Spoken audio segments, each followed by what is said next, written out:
نبی اکرم صلی اللہ علیہ وآلہ وسلم نے فرمایا ثم بردیتی وافطر برودیت. اے عمر روزہ عقیقی کے ابتدا دیدار الہی سے ہوتا ہے، دیدار اللہ سے ہوتا ہے، اور انتہا بھی دیدار الہی سے ہوتے ہیں. سبحان اللہ.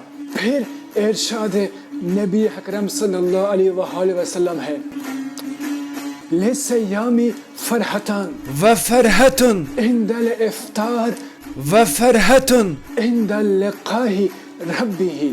یعنی روزہ دار کے لیے ہی دو خوشیاں ہوتے ہیں، ایک افطار کے وقت، افطار کی ٹائم، دوسرا دیدار الہی، دیدار اللہ سبحانہ و تعالی.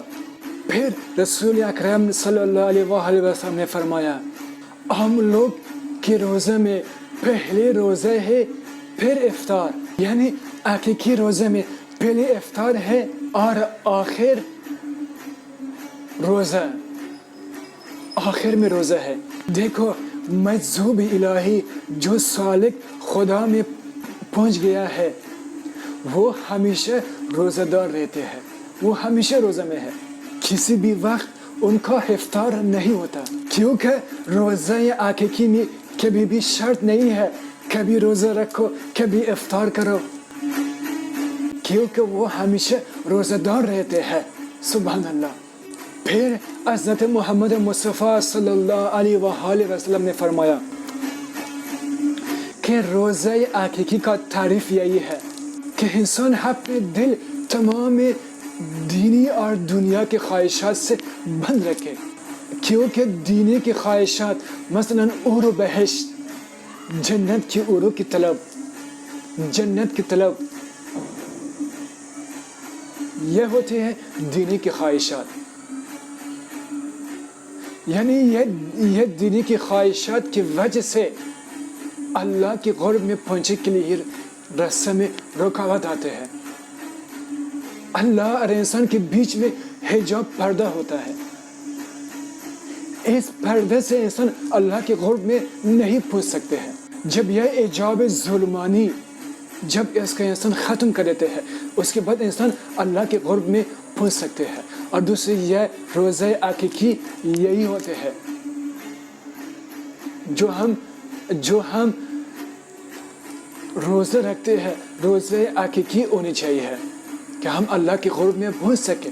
ان کے ہوتے ہوئے بندہ اپنے حقیقی محبوب کا وصال حاصل نہیں کر سکتا، اور خواہشات دینی اور خواہشات دنیاوی، مثلا خواہشات نفسانی، پیسہ دولت وغیرہ، اور خواہشات دینی وغیرہ، اور خواہشات دینی وغیرہ، یہ تو سراسر شرک ہے. غیر اللہ کی طرف فکر و خیال کرنا، قیامت کا خوف اور بہشت کا ہوس اور آخرت کا فکر، یہ سب چیزیں روزہ عقیقی کو توڑنے والا ہے. یعنی روزہ عقیقی کو توڑ دیتے ہیں. روزہ عقیقی تب ٹھیک رہ سکتا ہے، تب درست ہو سکتا ہے جب ہم اللہ کے سوا سب چیز فراموش کرتے ہیں، بھولتے ہیں، چھوڑتے ہیں، سب چیز ختم کرتے ہیں. حضرت علی کیا خوب فرمایا، جب ہم اللہ کے سوا سب چیز چھوڑتے ہیں، دنیا کے محبت دل سے نکلتے ہیں، خواہشات نفسانی کو چھوڑتے ہیں، ختم کرتے ہیں، اور سب چیز جو دنیا کے محبت ہے نفسانی ہے ختم کر کے اس کے بعد جو باطنی کے آنکھ ہے وہ کھولتے ہیں. اس کے بعد جو چیز عام انسان دیکھتے ہیں اور جو چیز یہ انسان دیکھتے ہیں بہت فرق ہے. یعنی ہر چیز یہ دیکھتے ہیں وہ عام انسان نہیں دیکھ سکتے ہیں. اور سیم وہ انسان اللہ کا ولی ہوتا ہے، اللہ کا خاص ہوتا ہے. یعنی غیر اللہ اسے مطلق علم نہ رہے اور ہر طرح امیدی اور ہر طرح خوف اپنا دل سے نکل دے. اس طرح اللہ کے حضور میں دعا کرنا، یا اللہ نے مجھ کو اپنا جنت کا لالچ ہے، نے حق کا جہنم کی درد. یعنی وہ انسان کے بیچ میں اللہ کے ساتھ ڈر نہیں رکھنی چاہیے ہے اور خواہشات نہیں ہونی چاہیے ہے، اور روزے سے نماز سے اللہ کے ساتھ معاملہ مقصد سے نہیں پڑھنے چاہیے ہے. یعنی کیا؟ یعنی معاملہ اللہ کے ساتھ نہیں رکھنی چاہیے ہے، بلکہ سب اس کے عشق میں، نماز بھی ان کے عشق میں پڑھنا، روزے بھی ان کے عشق میں پڑھنا. یہی ہے اصل حقیقی روزہ جو خواجہ غریب نواز ہند الولی معین الدین چشتی اپنی کتاب پر اسرار غیبی نے لکھا ہے. اسرار غیبی کی کتاب آپ کامنٹ پہ آپ لنک میں آپ کو دیا ہو، آپ لنک پر کلک کر کے اردو میں آپ پڑھ سکتے ہیں. پھر رسول اکرم نے فرمایا رکھب تو احمد اللہ، یعنی اللہ کا سوا کسی چیز کا دیدار مجھ کو مطلوب نہیں ہے. روزہ عقیقی کا افطار صرف دیدار الہی ہے. شاید کوئی لوگ اس کا دل میں یہی سوچ رہے کہ دیدار الہی تو اس دنیا میں تو ناممکن ہے. حضرت موسیٰ علیہ السلام کوئی طور پر بھی اللہ کے ساتھ کیا ہے دیدار نہیں کر سکا. جب اللہ کے نور کوہ طور پر آیا، طور کے پہاڑ پر جب اللہ کے نور آیا، حضرت موسیٰ علیہ السلام اور سب ان کی امت بے ہوش ہو گیا. سب شاید کوئی لوگ اس کا دل میں یہی کہ اللہ کا دیدار اس دنیا میں تو ممکن نہیں ہے. جب ہم حجاب ظلمانی کو ختم کر دیتے ہیں، حجاب نوری ہم جب پہنچتے ہیں، ہم اللہ کا دیدار کر سکتے ہیں. کس طرح؟ اللہ سبحانہ تعالیٰ فرماتے کہ میں شعراء کی گردن سے بھی زیادہ آپ کو قریب ہو، میں تم ہو. جب اللہ تم ہے، جب آپ حجاب ظلمانی کو دور کریں، جب روزہ کو روزہ حقیقی بناؤ گے، جب نماز کو نماز حقیقی، جب زکوٰۃ کو زکوٰۃ حقیقی، جب حج کو حج حقیقی. یہ 4 مسائل کے بارے میں الگ الگ ویڈیو میں بنایا ہو. جب یہ 4 اور 5 جب کلمہ لا الہ الا اللہ کلمے بھی حقیقی بن جائے، جب یہ 4 حقیقی بن جائے، حجاب ظلمانی دور ہو جاتے ہیں. جب حجاب ظلمانی دور ہو جاتے ہیں، اب اللہ کو اندر محسوس کرو گے، دل میں محسوس کرو گے. اللہ کبھی بھی آپ سے جدا نہیں ہوگا، آپ بھی کبھی اللہ سے جدا نہیں رہ پاؤ گے. عاشق نہ شدی جلوہ جانا چی شناسی، تم کبھی بھی عاشق ہوا ہی نہیں.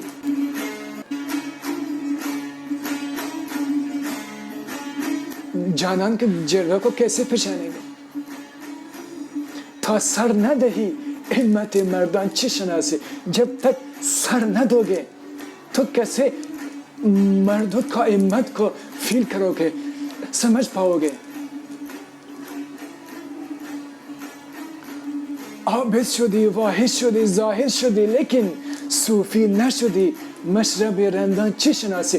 عابد و واحد و مولوی ہو، اکثر یہ سب تو بن گئی ہو، لیکن صوفی نہیں ہو گئی ہو تک ابھی. اللہ کے ولی، اللہ کے درویش، اللہ کی فنا ہونے والا نہیں ہو گیا ہو. آپ کو رندان کا مشرب سے آپ کو کیا خبر؟ آپ کو کیا پتا ہے یہ منازل سلوک کے بارے میں، یہ مراحل تصوف کے بارے میں؟ جب تک آپ کسی پیر کے ہاتھ پر ہاتھ نہیں دیا ہے، آپ کو کیا پتا کہ مرشد کا مقام کیا ہوتا ہے؟ جب انسان کے کوئی پیر مرشد نہیں ہے، انسان کا مرشد شیطان ہوتا ہے. کیونکہ یہ مسائل مرشد آپ کو بتا سکتا ہے. ہر انسان اپنے دکان کی چلانے کے بارے میں سوچتے ہیں، حقیقت کو نہیں بتا دینا چاہیے. جو خواجہ غریب نواز کیا بتاتا، خواجہ غریب نواز کا میسج کیا تھا، غوث پاک کا میسج کیا تھا، سب علم باطنی آپ لوگوں کو چھپا رکھتے ہیں. کیوں؟ اپنی دکان کو چلانے کے لیے. ہمیشہ صوفیوں کو ولیوں کی شان میں گستاخی کرنے کی. اور بیعت کا طریقہ ولیوں کے بارے میں نیکسٹ ویڈیو میں انشاءاللہ آپ کو میں بتاؤں گا. حدیث سے میں ثابت کروں گا کہ بیعت کرنا جو اس کا پیر نہیں ہے اس کا پیر شیطان ہے. میں حدیث سے انشاءاللہ آپ کو میں ثابت کروں گا. کیونکہ ہم خود بخود کوئی چیز نہیں بن سکتے ہیں. جب تک ہم کوئی انسان کو مرید نہ بنیں گے, شاگرد نہ بن جائے, ہم خود بخود معرفت کے رستوں پر طے نہیں کر سکتے ہیں. کوئی رہنما, کوئی مرشد, کوئی ولی ہم کو چاہیے ہے ہم کے ہاتھ کو پکڑ کے ہم کو صحیح راستے پر لے کے آنے کے لیے. پھر نبی اکرم فرمایا, اے عمر, روزہ عقیقی کے ابتدا اور انتہا بخوبی ذہن نشینی کرنی چاہیے. یعنی جاننا چاہیے کہ روزہ عقیقی کس چیز سے رکھنی چاہیے اور کس چیز پر افطار کیا جاتا ہے.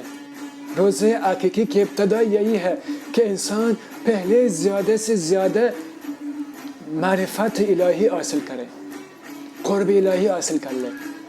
اور اس کے انتہا کی افطاریہ یہی ہے, یعنی قیامت میں اس کو دیدار الہی نصیب ہو جائے. اے عمر, تمام لوگ روزہ رکھتے ہیں اور کھانا پینا اور جماعت سے دور ہو جاتے ہیں, لیکن یہ روزہ حقیقی نہیں ہے, یہ روزہ مجازی ہے. ان کو اثار حقیقی ہرگز حاصل نہیں ہو سکتے ہیں. وہ زینت ظاہری میں مبتلا ہے اور حقیقت سے بھی بے ہے. اور وہ انسان کو اس طرح غیر مجازی روزہ رکھنے سے, یعنی غیر اللہ کو وہ انسان چھوڑ نہیں دے سکتے ہیں, سب چیز کو نہیں چھوڑ دے سکتے ہیں. تمام خطرات نفسانی ان میں حاصل ہوتے رہتے ہیں اور اسی روزہ داروں کی قول اور فعل سب غیر اللہ ہے. ایسے روزہ مجازی ہرگز رحمانی اور حقیقی نہیں ہو سکتا. ایسی ظاہری اور مجازی روزہ سے ہم کو کیا حاصل ہو سکتا ہے, ہم کو کیا مل سکتا ہے؟ انسان روزہ رکھ کر ناداروں اور مفلسوں اور غریبوں کا بھوک کا احساس کر سکے, غریبوں اور مسکینوں کو بھوکے لوگوں کو امداد مدد کر سکے. اس کے سوا اسی ظاہری روزے سے ہم کو کیا مل سکتا ہے, ہم کو کیا حاصل ہو سکتا ہے؟ خواجہ غریب نواز معین الدین چشتی ہم کو یہ میسج دیا ہے, جو ظاہری روزہ رکھتے ہیں اس کو کچھ حاصل نہیں ہو سکتا ہے. صرف غریبوں کو احساس کرنے سے, جو غریبوں کو مدد کرے. اور ہم کو روزے حقیقی کرنے چاہیے. ابھی ماہ رمضان کو آنے والا ہے, توبہ کرنی چاہیے گناہ و معصیت سے. غریبوں کو, بھوک لوگوں کو کھانا دینا چاہیے, مدد کرنی چاہیے. کسی کو برائی کو, کسی کو گالی دینے سے, کسی کا دل دکھ دینے سے, یہ سب چیزوں سے ہم کو دور رہنی چاہیے ہے. بھلا کہ وہ انسان غلط ہے یا صحیح ہے, اس کو برائی سے, اس کا بے عزت کرنے سے, اس کے نام, اس کا دل, سب چیز دکھ دینے سے ہم کو دور رہنی چاہیے ہے. سب کو عفو کرنی چاہیے ہے, سب کو مدد کرنی چاہیے ہے, ماں باپ کو مدد کرنی چاہیے ہے, بیوی کو, ہم سے جو کمزور ہے اس کو مدد کرنی چاہیے, اس پر ظلم نہیں کرنا چاہیے ہے, کسی پر ظلم نہیں کرنی چاہیے ہے. مسلم ہو یا غیر مسلم ہو, جس طرح میں ہو, سب کو گلے لگانے چاہیے ہے. تب ہم خود کو انسان بول سکتے ہیں, تب ہم اللہ کے قرب میں پہنچ سکتے ہیں. روزہ صرف یہی نہیں ہے اپنا منہ کو بند کرو, بلکہ سب چیز کو روزہ ہونی چاہیے ہے. اللہ سب کو دین و دنیا سے مال مال کرے. اللہ سب کو, جو اس دور لوگ گھروں میں بھوک رہتے ہیں, اللہ سب کو توفیق دے تاکہ وہ غریب لوگوں کو کھانا پینا دے, غریب لوگوں کو مدد کر سکے. در سے انسان کا ہر بیماری کا علاج, دفع جادو مرض, ریموو دا میجک.